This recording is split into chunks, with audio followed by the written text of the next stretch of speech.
er vi kommet til den sidste opgave, opgave nummer 7.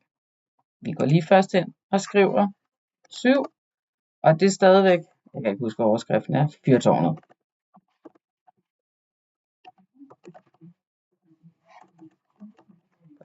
Det er bare en gammel vane, lige at lave nogle bogstaver, så den ikke ændrer det hele, fyrtårnet.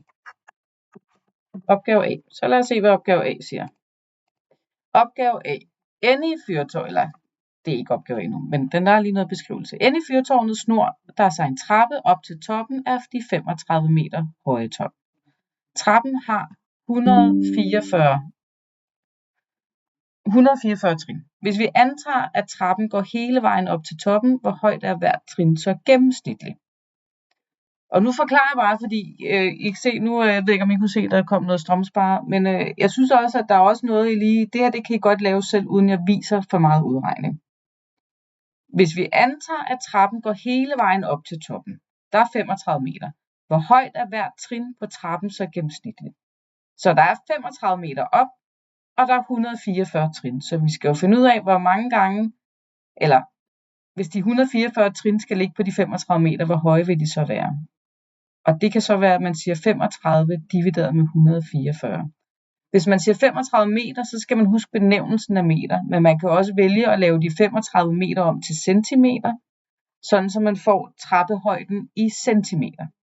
Og 35 meter, på 1 meter går der jo 100 centimeter, det vil sige, skal vi omregne til centimeter, så skal der jo 2 nuller på, fordi der går 100 centimeter på en meter. Så det bliver 3.500, men så skal dividere med de 144 trin. Så står der, hvis en skoleklasse på 25 elever besøger fyret, og alle elever går op i tårnet. Hvor mange trappetrin har de så samlet gået, når alle er nået toppen? Det vil sige, alle elever har gået samtlige 144 trin. De var 25 elever. Det vil sige 25 elever gange de 144 trin. Hvor mange trin bliver det så til i alt, når de både går op og ned?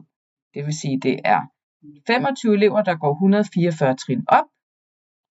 Altså 25 gange 144 plus 25 elever, der går 144 trin ned, altså 25 gange 144. Det kan I så godt regne ud. Det var den sidste opgave. Jeg håber, at videoen har hjulpet lidt, og det giver lidt mening. Jeg ved godt, det er svært. Jeg ved, det er svært, fordi der er så meget tekst, man også skal læse og omformulere. Det er helt fair, man synes, det er svært. Men prøv at høre. Det er derfor, vi starter nu i 6. klasse, og vi øver os, og vi øver os, og øver os de næste mange år.